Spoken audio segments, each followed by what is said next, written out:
My parents forced me to work 2 jobs in college while my sister Julia got everything handed to her on a silver platter. I was 19, pulling double shifts at a campus coffee shop and weekend catering gigs just to afford ramen and textbooks. Meanwhile, Julia spent her freshman year at an elite private college, posting Instagram stories from expensive restaurants and spring break trips to Europe. The contrast was brutal. I'd wake up at 5 a.m. for opening shifts, serve entitled students their vanilla lattes, then rush to classes where I'd fight to stay awake. Evenings meant catering gigs for corporate events, standing on my feet for 8 hours while people in $1,000 suits complained about the temperature of their shrimp cocktail. Julia's biggest stress was choosing between studying abroad in Paris or Rome. When I asked Dad why I had to work while she didn't, he'd give me that patronizing smile. Character building. You'll thank me later. Mom would nod along like his personal cheerleader. Julia's more focused on her studies. She needs fewer distractions. Fewer distractions. Right. Like the designer handbags and weekly spa appointments were helping her focus. My dorm room looked like a disaster zone. Energy drink cans stacked on my desk, textbooks held together with duct tape because I bought them used and abused. My roommate felt so bad for me she started leaving leftover pizza on my bed when she knew I'd worked through dinner again.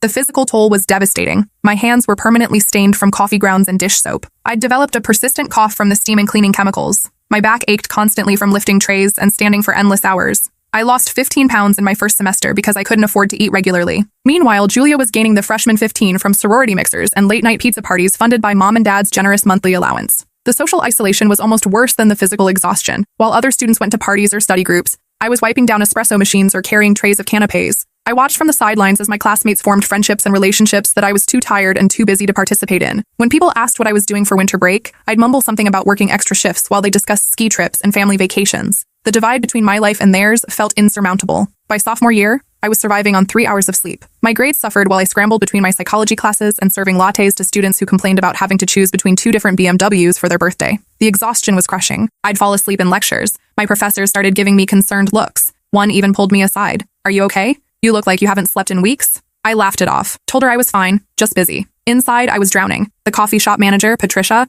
tried to help by giving me the best shifts and letting me study during slow periods. But even she couldn't hide her concern. "Honey, you're working yourself to death," she'd say, watching me struggle to stay upright during morning rushes. Patricia had worked her way through college 20 years earlier, but back then, tuition was a fraction of what it cost now. She'd managed with one part-time job and still had time for a social life. "I don't know how you kids do it today," she'd mutter, shaking her head. "The system's rigged against you." I'd brush off her worries with jokes about caffeine addiction and college life, but privately, I knew she was right. I was falling apart. My academic advisor noticed too. When I met with her to discuss my major requirements, she looked concerned about my appearance. "Have you considered reducing your course load? You could graduate in 5 years instead of 4. "I can't afford an extra year of tuition," I explained. She nodded sympathetically, but couldn't offer any real solutions. During midterms, I literally collapsed behind the coffee counter. My manager had to call an ambulance because I'd fainted from exhaustion and dehydration. The paramedic said my blood pressure was dangerously low. "When's the last time you had a full meal?" he asked while checking my vitals. I couldn't remember. Probably 3 days earlier. "And sleep?" "I get some sleep." "How much?" 2, maybe 3 hours a night. He looked at me like I was insane. "You can't keep this up.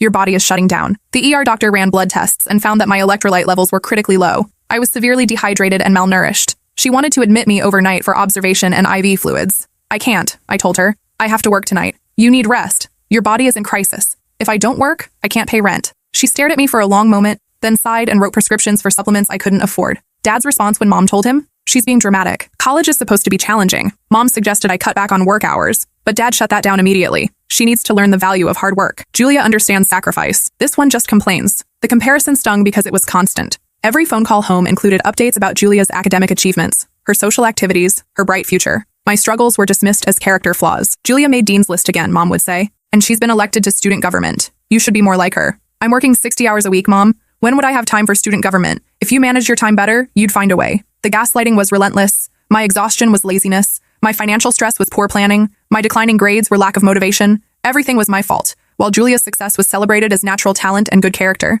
The breaking point came during finals week. I'd worked a 12-hour catering shift for some tech company's holiday party, serving hors d'oeuvres to executives who tipped in pocket change while discussing their children's trust funds. Then I stayed up all night studying for my abnormal psychology exam. I was so exhausted I could barely see straight. That's when I got the call from my academic advisor. "Your tuition payment was declined," she said gently. "You'll need to settle this before you can take your exams." My stomach dropped. I'd been counting on that tuition payment going through. I'd already maxed out my credit cards for books and basic expenses. I was facing the possibility of not being able to complete my semester. "There must be a mistake," I said. My parents said they'd handle tuition. The payment was attempted 3 times. The bank rejected it each time for insufficient funds. That can't be right. But even as I said it, I knew something was wrong. My parents had been vague about the tuition payment, telling me not to worry about it, that they'd take care of everything. I called Dad, panicking. "Sorry, kiddo. Money's tight this semester. You'll need to figure something out." His voice was casual. like he was discussing the weather. No urgency, no concern that his daughter might not be able to finish college. What about a loan? Or can you guys help just this once? You're an adult now. Time to solve your own problems. But you promised you'd pay tuition. I planned my whole semester around that. Plans change. Welcome to the real world.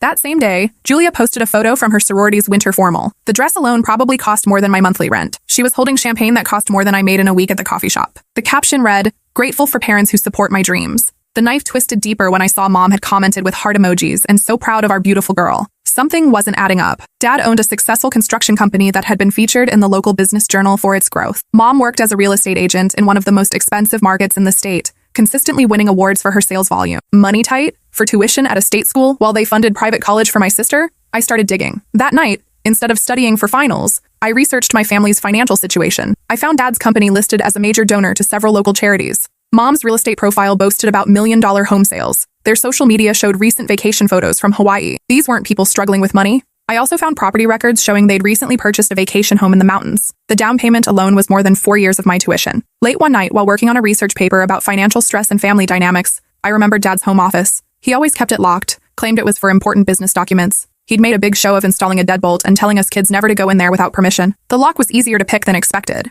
I'd learned from YouTube tutorials during one of my many sleepless nights, initially thinking it might be useful for getting into locked study rooms at the library. Inside his filing cabinet, behind folders labeled insurance and business expenses, I found a manila envelope marked Julia, Education Fund. My hands shook as I opened it. Bank statements, investment portfolios, a trust fund worth $127,000, established when she was born. Monthly contributions for 18 years, every deposit carefully documented, compound interest calculations, investment growth projections. The account had been managed by a financial advisor who sent quarterly reports praising my parents' commitment to their daughter's future. There were projections showing the fund would cover 4 years of private college tuition, room and board, plus graduate school if needed. There were also receipts for Julia's monthly allowance, $1,200 a month, automatically transferred to her checking account. More than I made working 2 jobs. Then I found the second folder. My name was on it. But instead of bank statements, it contained a single sheet of paper, a life insurance policy, with me as the beneficiary and them as the policyholders, worth $50,000. Established when I turned 18. There was a handwritten note paperclipped to the policy. In case something happens while she's working so much, better safe than sorry. Dad, my blood turned to ice.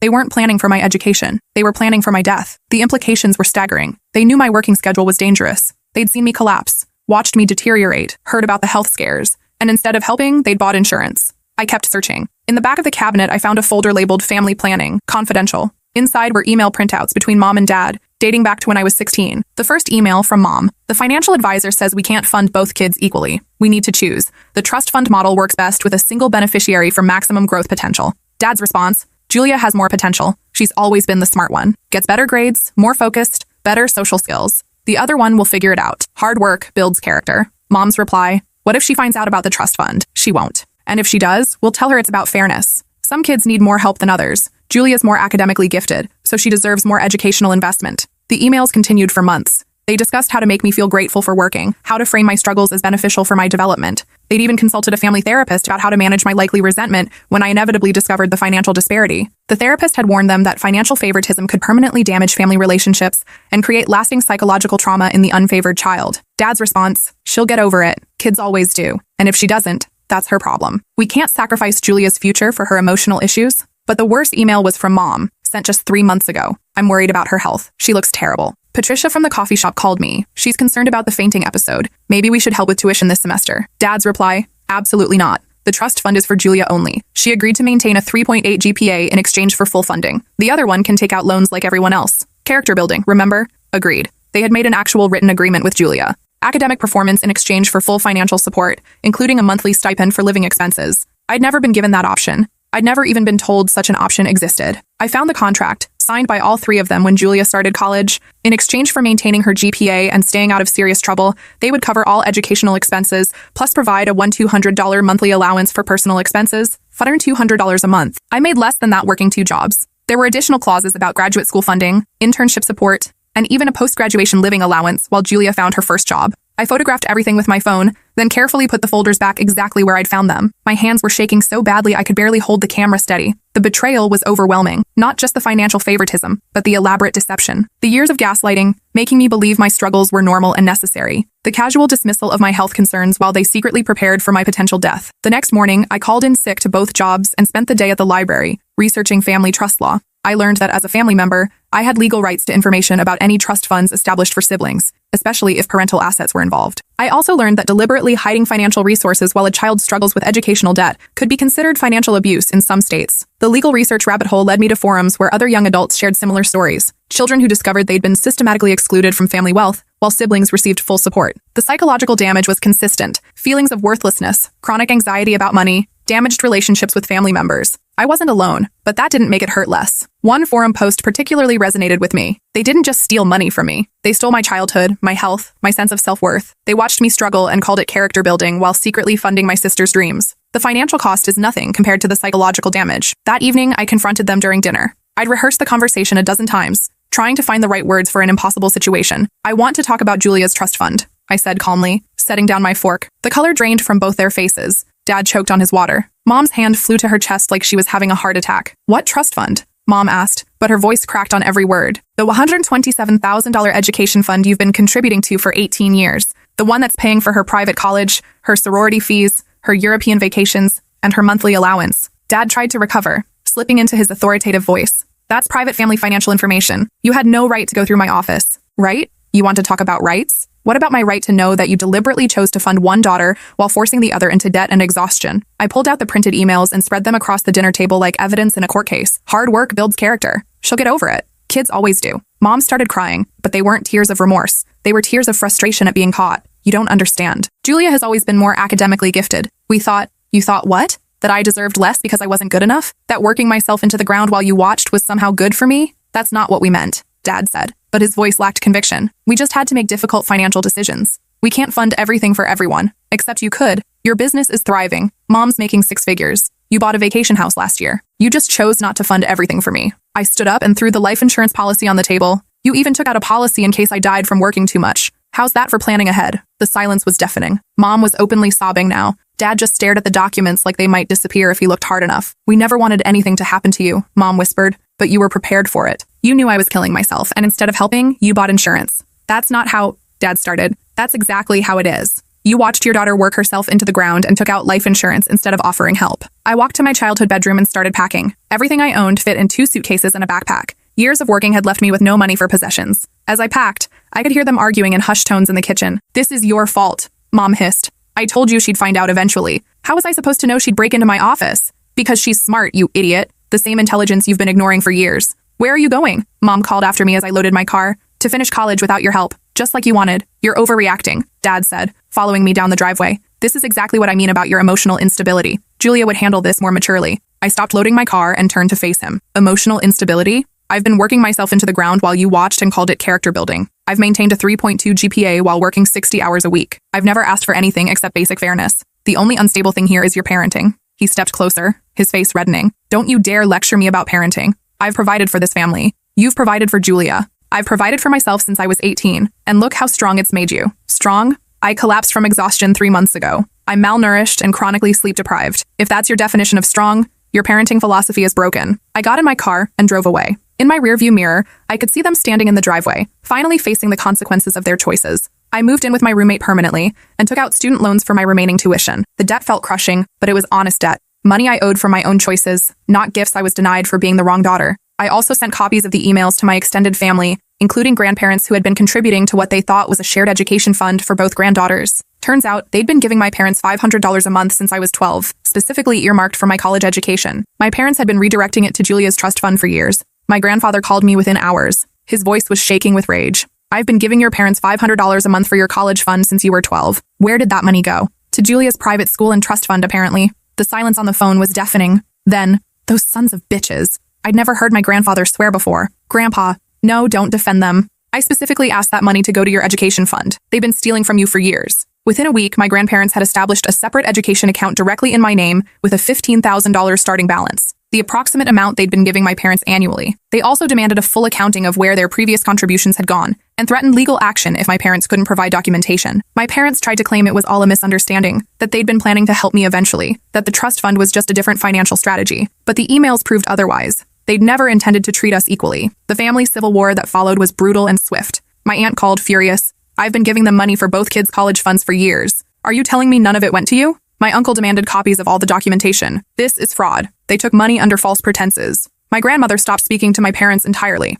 I raised them better than this. I'm ashamed. Even distant relatives reached out with horror stories about family financial abuse, sharing their own experiences with favoritism and deception. The family split down the middle. The older generation sided with me, calling my parents' behavior financial abuse and fraud. My other relatives tried to stay neutral, but privately, many of them started asking uncomfortable questions about the family's financial dynamics. The social consequences extended beyond family. My parents were prominent in their church and community organizations. Word spread quickly about the family drama, and several people approached me independently. We always wondered why you looked so exhausted when Julia seemed so relaxed, one family friend told me. Now it makes sense. Julia called me 3 days after the confrontation, crying hysterically. I didn't know, she said. I swear I didn't know they were making you work while paying for everything for me. But you knew about the trust fund. You signed a contract. Yes, but I thought you had one too. They told me we both did, but yours was structured differently. They said you preferred to work for your independence. Even in this, they'd lied. To both of us, but in different ways. They'd told her I was choosing to work, that I was proud and independent and didn't want handouts. They'd made her believe I was rejecting help rather than being denied it. They told me you thought trust funds were for spoiled kids, she continued, that you wanted to earn your own way. I actually admired you for it. The manipulation was even more sophisticated than I'd realized. They'd crafted separate narratives for each of us, designed to prevent us from comparing our situations or questioning the disparity. She offered to share her trust fund, to split it equally between us, but I declined. The damage was already done. She'd spent 4 years living a completely different life while I'd nearly worked myself into a breakdown. You can't undo that kind of disparity. I want to help somehow, she insisted. Then don't waste the opportunities you've been given. Make sure they count for something. The psychological impact was becoming clearer as I talked to a counselor at the student health center. Years of being told my struggles were character building while watching my sister receive unconditional support had created deep-seated beliefs about my worth. I believed I had to earn love through suffering, that I deserved less than other people, that asking for help was weakness. Those beliefs didn't disappear just because I'd uncovered the truth. The therapist explained that financial favoritism in families creates lasting trauma that goes beyond money. Children internalize the message that they are inherently worth less than their siblings. It affects every relationship, every career decision, every moment of self-doubt. Your parents didn't just deny you financial support, she said. They systematically undermined your sense of self-worth while watching you struggle. That's emotional abuse disguised as character building. With my grandparents' support and student loans, I was able to complete my degree without the crushing weight of full-time work. The final semester, without the exhaustion and stress, my grades improved dramatically. I made Dean's List for the first time. I finished college debt-free thanks to my grandparents and graduated with a 3.6 GPA despite everything. The improvement in my academic performance once I could focus on studying proved that my previous struggles weren't due to lack of ability. I got into graduate school with full funding and a research assistantship, studying family financial dynamics and their psychological effects. My personal experience became the foundation for academic research that would eventually help other families. My dissertation topic practically chose itself: the long-term psychological effects of financial favoritism in family systems. My parents attended my graduation ceremony. They sat in the back row and didn't speak to me afterward. I saw them whispering to other family members, probably trying to manage the narrative about our estrangement. During the reception, my grandfather made a point of loudly congratulating me and mentioning how proud he was that his financial support had helped me succeed. Several family friends asked follow-up questions that left my parents looking uncomfortable. I'm so glad we could finally support her education properly, grandmother said pointedly when people asked about my success. It's amazing what young people can accomplish when they're not forced to work themselves to death. 2 years into graduate school, Dad had a heart attack. While he was in the hospital, Mom called me for the first time in months. He wants to apologize, she said. He knows what we did was wrong. Does he? Yes. He's been talking to a therapist in the hospital about family relationships and financial decisions. He wants to make it right. There's still some money left in the business accounts. He wants to give it to you. I don't want his money, I said. I never did. I wanted his respect. I wanted to be treated like I mattered as much as Julia did. You do matter. We love you. You loved the idea of me, the hard-working daughter who'd be grateful for scraps while you gave her sister everything. We made mistakes. Mistakes? You systematically excluded me from family resources while watching me work myself into the ground. You took money from grandparents that was meant for my education and gave it to Julia instead. You planned for my potential death rather than offering help. Those aren't mistakes. Those are choices. I hung up. Dad recovered from the heart attack, but our relationship never did. He sent letters that I didn't open. He left voicemails that I deleted without listening. The apology I might have accepted years earlier felt hollow now, motivated more by his mortality than genuine remorse. Through my research, I learned that late-life reconciliation attempts from abusive parents often follow this pattern. Health scares or approaching death inspire guilt, but not necessarily understanding of the damage they caused. I went on to earn my PhD in clinical psychology, specializing in family financial trauma. My dissertation examined the long-term psychological effects of financial favoritism in families. It was published and became required reading in several family therapy programs. The irony wasn't lost on me. My parents had created the exact expertise that allowed me to help other families avoid destroying their relationships with money. My practice grew as word spread about my unique specialization. I counseled families dealing with similar dynamics: parents who favored one child financially, siblings dealing with inheritance disputes, young adults recovering from financial abuse. Each case reminded me that my experience wasn't unique, just particularly well documented. I also began speaking at conferences about family financial trauma, sharing research that showed how economic favoritism creates lasting psychological damage. My presentations always filled up quickly. Apparently, this was a more common problem than most people realized. One of my most popular papers examined the health consequences of financial stress in young adults. The data was stark. Students working more than 30 hours per week while attending school full-time showed significantly higher rates of anxiety, depression, and physical health problems. The research gave academic legitimacy to what I'd lived through. 5 years into my practice, I was contacted by a journalist working on an investigative series about financial abuse in families. She'd read my research and wanted to interview me about the broader social implications. The article, when it was published, sparked national conversation about how families use money to control and manipulate their children. My parents, carefully anonymized, became a case study in how financial favoritism perpetuates cycles of dysfunction. Last month, I received a wedding invitation. Julia was getting married and she wanted me there. We'd rebuilt our relationship slowly over the years. After college, she'd gone into social work, partially motivated by guilt over the advantages she'd received. She worked with at-risk youth, often staying late and taking on extra cases without additional pay. I need to balance the scales somehow, she'd told me during one of our carefully reconstructed conversations. I got so much that I didn't earn. She'd also undergone therapy to process her own guilt about the financial disparity. The therapist had helped her understand that she wasn't responsible for our parents' choices, but that didn't erase her feelings about benefiting from favoritism. We talked regularly now, but I'd kept my distance from family events where my parents would be present. The wound had scarred over, but it was still tender to the touch. I want you as my maid of honor, she said when she called about the wedding. You're the one who taught me what real strength looks like. I attended the wedding. My parents were there, older and somehow smaller than I remembered. Dad walked with a cane now, a reminder of the heart attack. Mom had gone gray, though she tried to hide it with aggressive hair dye that fooled no one. They looked diminished, not just physically, but socially. Several family members gave them cold shoulders. Others were polite but distant. The consequences of their choices had followed them into their later years. During the reception, Dad approached me at the bar. I was getting a drink and trying to avoid the family photo session. I read your article, he said quietly, the one about financial favoritism in families. I'd published a research paper the year before. It had gotten national attention and was being used in family therapy training programs across the country. Did you? You used our family as a case study, didn't you? The paper was carefully anonymized, but the details would be recognizable to anyone who knew our story. I'd changed names and locations, but the emotional architecture was identical. I used my experience to help other families avoid the same mistakes. He nodded slowly, looking older than his 62 years. The therapist we consulted back then warned us this would happen. She said you'd never forgive us. I have forgiven you, I said, and meant it. But forgiveness doesn't erase consequences. What would you have needed? Back then, the question I'd wanted him to ask for 15 years. Honesty, equity, to be treated like I was worth the same investment as my sister. And now, I looked across the reception at Julia, laughing with her new husband. She was happy, successful, and kind despite the advantages she'd received. We'd both turned out fine, just along very different paths. Now I help other families choose differently. Before I could leave, Mom approached. She looked nervous, clutching a small wrapped box. I wanted to give you this, she said, holding it out like an offering. Inside was a check for $127,000, the exact amount of Julia's trust fund. It's too late for college, she said, but maybe it's not too late for us. I stared at the check. After all these years, the grand gesture I'd once desperately wanted felt meaningless. This doesn't fix anything, I said, handing it back. I know, but it's equal now. That's what you wanted, right? Equality? I wanted equality when it mattered. When I was 19 and falling asleep in my textbooks. When I was fainting from exhaustion behind a coffee counter. When I thought there was something wrong with me that made me worth less than my sister. Mom started crying again, the same frustrated tears from years before. We were trying to do what was best. Best for who? Best for Julia? Best for your own consciences? Because it certainly wasn't best for me. We thought if we made things too easy for you, you wouldn't develop character. Character.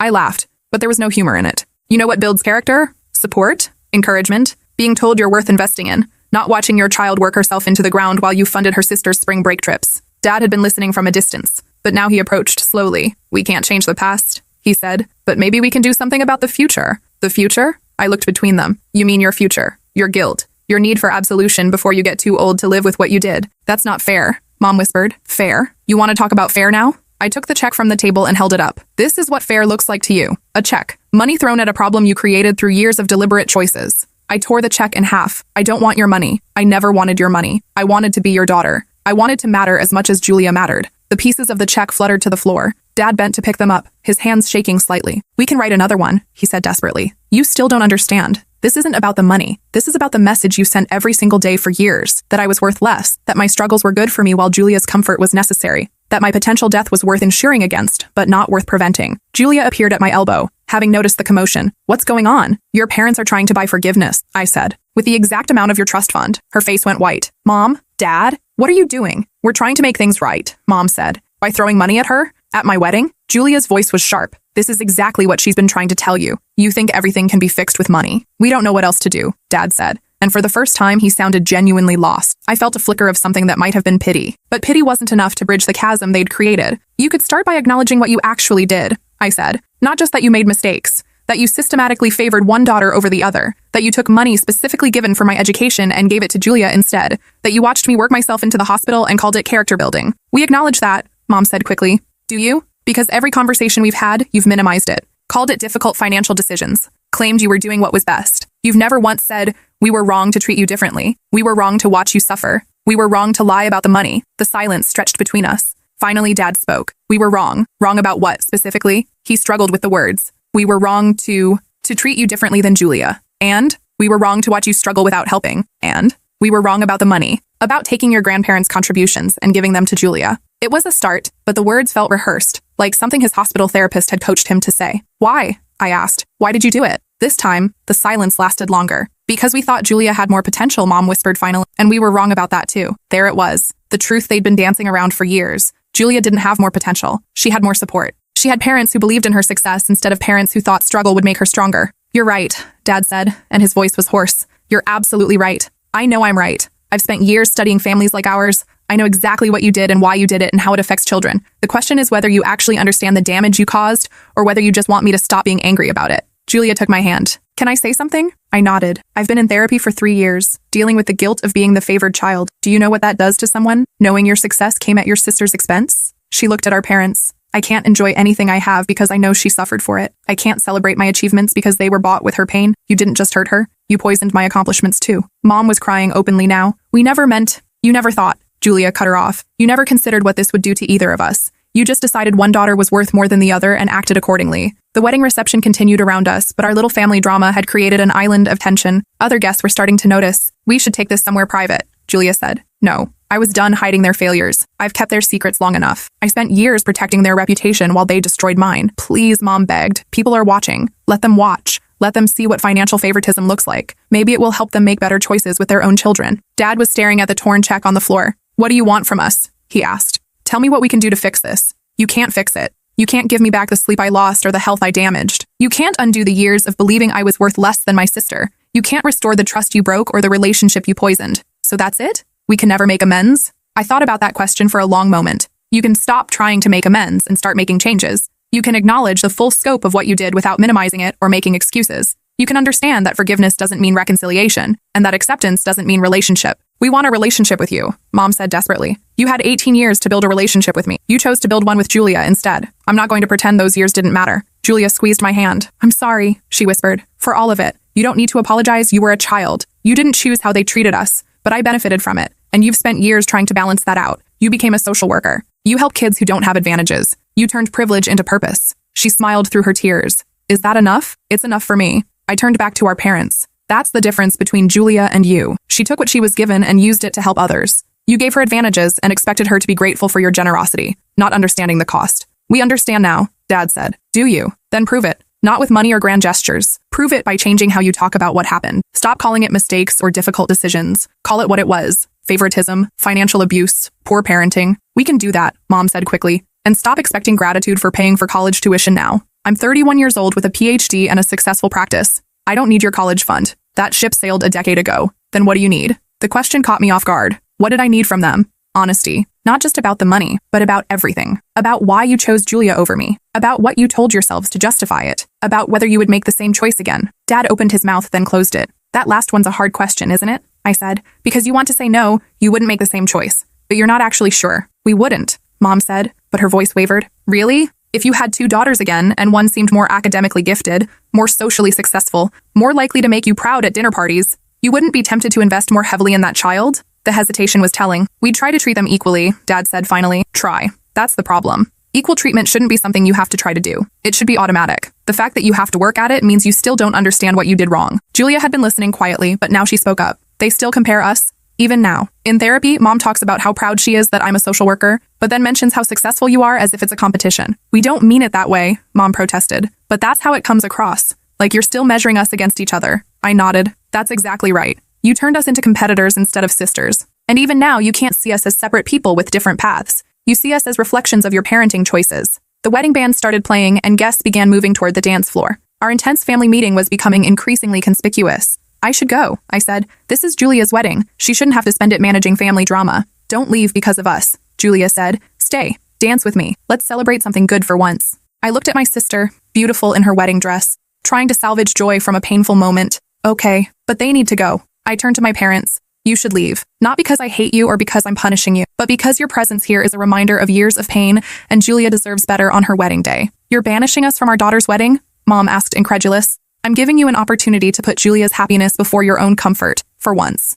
Dad looked like he wanted to argue, but Julia spoke first. She's right. You should go. Julia? Mom started. No. I've spent years making excuses for you, trying to keep the family together. But she's right. Your presence here is making everything about the past instead of my future. They left quietly, and the wedding reception continued. Julia and I danced, and for the first time in years, we felt like sisters instead of casualties of our parents' choices. Later that night, Julia called me from her honeymoon suite. Thank you, she said, for making them leave, for protecting my wedding. Thank you for supporting me, for not making me choose between confronting them and celebrating with you. I love you, she said, and I'm proud of who you've become despite everything. I love you too, and I'm proud of who you've become because of everything. 6 months later, I received a letter from Dad. Not an email or text, but an actual handwritten letter. He'd been diagnosed with early onset Alzheimer's. The disease would progress slowly, but eventually he would forget everything, including the choices he'd made as a parent. I wanted to write this while I still can, the letter said. Not to ask for forgiveness, but to record the truth. We treated you badly. We favored Julia and told ourselves it was for your own good. We were wrong. We were selfish. We were cowards. I don't expect you to reconcile with us before I forget who you are. But I want you to know that I remember what we did and I'm sorry for all of it. Not sorry we got caught. Sorry we did it in the first place. You became an extraordinary person not because of our poor parenting, but in spite of it. That's your achievement, not ours. I kept the letter, but didn't respond. A year later, Mom called to tell me Dad was getting worse. He'd started forgetting recent events, then more distant memories. Soon, he would forget us entirely. Do you want to see him? She asked. Before he forgets who you are? I thought about it for a long time. In the end, I decided not to visit. Not out of anger or revenge, but because the man who was forgetting everything wasn't the man who had made those choices. The disease would erase his memory of our family dynamic, but it couldn't erase the consequences. I was content to let him forget. I'd spent too many years carrying the weight of his choices to take on the burden of his forgetting too. 3 years after Julia's wedding, I published my second book, The Favorite Child: How Financial Favoritism Destroys Families. It became a bestseller and established me as the leading expert on family financial trauma. During book tours, parents would approach me with tears in their eyes, confessing their own struggles with favoritism. Many made immediate changes to their family financial planning. Others started family therapy. The book saved relationships I'd never know about. Julia wrote the foreword. In it, she described the guilt of being the favorite child and the work she'd done to process that privilege. She emphasized that favoritism hurts both children, the forgotten one and the chosen one. My sister didn't just save herself, she wrote. She saved our relationship and probably prevented me from repeating our parents' mistakes with my own children. She was pregnant with her first child, a daughter they planned to name after our grandmother, the one who had supported my education when my parents wouldn't. Today, I run a practice specializing in family financial therapy. I help parents understand that money is never just about money. It's about love, worth, and belonging. I help siblings navigate the complex emotions of financial favoritism. I help young adults recover from financial abuse. Every client is a chance to prevent another family from making the choices my parents made. The work is healing not just for them, but for me. Every family I help feel like progress towards something better. Every sibling relationship I save feels like a small victory against the forces that tried to destroy mine. My parents are both gone now. Dad's Alzheimer's progressed rapidly, and Mom died of a heart attack 2 years later. Julia and I inherited their estate equally. A final, meaningless gesture of equity. We donated most of it to organizations supporting students from low-income families. Some stories end with reconciliation and forgiveness. Others end with understanding and acceptance. Mine ended with purpose and peace. I never got the apology I needed when I needed it, but I got something better. The knowledge that their failures became my strength, their mistakes became my mission, and their favoritism became the foundation for helping other families choose love over preference. Sometimes the best revenge isn't proving them wrong about who you could become. Sometimes it's using their failures to prevent other children from experiencing the same pain. That's character building.